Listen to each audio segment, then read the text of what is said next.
Assalamualaikum warahmatullahi wabarakatuh. Shalom, selamat malam. Om Swastiastu, Namo Buddhaya, salam kebajikan dan salam Pancasila. Baik, perkenalkan nama saya Selvianti Beraa dengan NIM A32124006. Saya dari kelas A, Program Studi Pendidikan Pancasila dan Kewarganegaraan, Fakultas Keguruan dan Ilmu Pendidikan.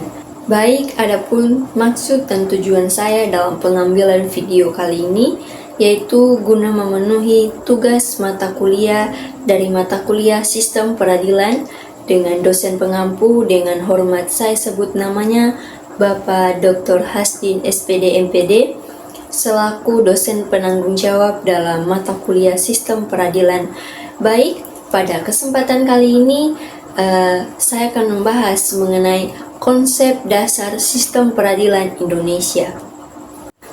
Baik, sebelum kita masuk lebih dalam mengenai komponen dasar sistem peradilan, kita perlu mengetahui apakah itu sistem dan apakah itu peradilan. Nah, sistem itu adalah keseluruhan atau kebulatan yang utuh yang terdapat beberapa macam komponen yang mempunyai fungsi masing-masing yang saling berkaitan untuk mencapai suatu tujuan. Dan peradilan itu yaitu berasal dari kata adil, di mana segala sesuatu mengenai segala perkara dan pengadilan menurut KBBI.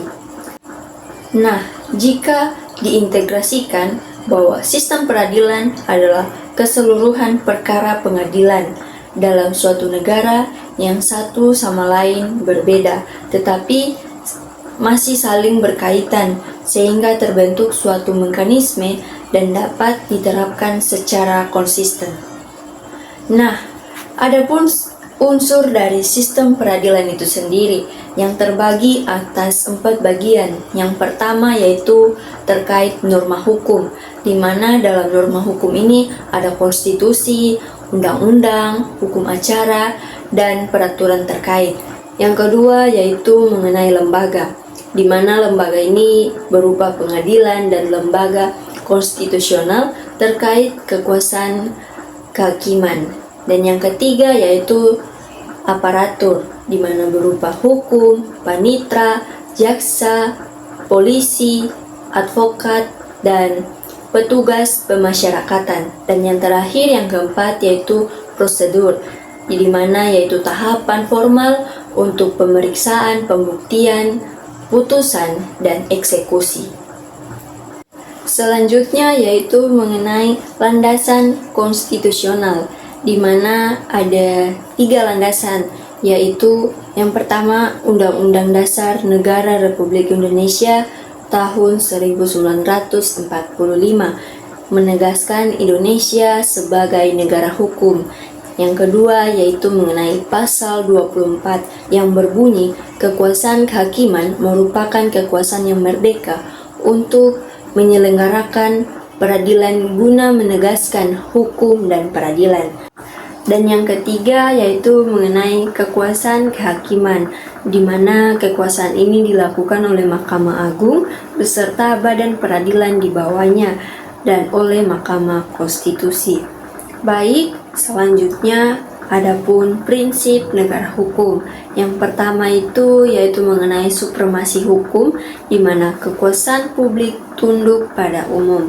Yang kedua ada equality before the law, di mana setiap orang diperlakukan setara di hadapan umum. Yang ketiga yaitu mengenai due process, di mana proses hukum ini dia harus adil, dia sah dan menghormati setiap hak. Dan yang keempat yaitu mengenai peradilan independen, di mana hakim bebas dari intervensi dalam memeriksa dan memutus suatu perkara. Nah, selanjutnya adapun asas-asas dari peradilan yang terbagi atas 6 bagian. Dan yang pertama itu mengenai independensi dan imparsialitas. Yang kedua yaitu persamaan di hadapan hukum. Yang ketiga adalah peradilan sederhana, cepat, dan biaya ringan. Yang keempat yaitu sidang terbuka untuk umum, kecuali undang-undang menentukan lain. Yang kelima yaitu hak memperoleh bantuan hukum dan kesempatan didengar. Dan yang terakhir, yang keenam, yaitu praduga tak bersalah dalam perkara pidana.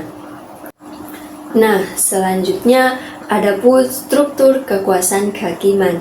Yang pertama yaitu Undang-Undang Dasar Negara Republik Indonesia tahun 1945. Yang kedua, Mahkamah Agung, dan yang ketiga yaitu Mahkamah Konstitusi. Nah, Mahkamah Agung sendiri dibagi atas 5 bagian. Yang pertama yaitu ada peradilan umum, yang kedua ada peradilan agama, yang ketiga ada peradilan militer, yang keempat ada peradilan tata usaha negara, dan yang kelima yaitu mengenai komisi yudisial. Baik, sekian pemaparan materi yang dapat saya sampaikan mengenai konsep dasar dalam sistem peradilan Indonesia. Jika ada kesalahan kata, mohon dimaafkan. Saya mengakhirinya dengan mengucapkan terima kasih. Wassalamualaikum warahmatullahi wabarakatuh dan selamat malam.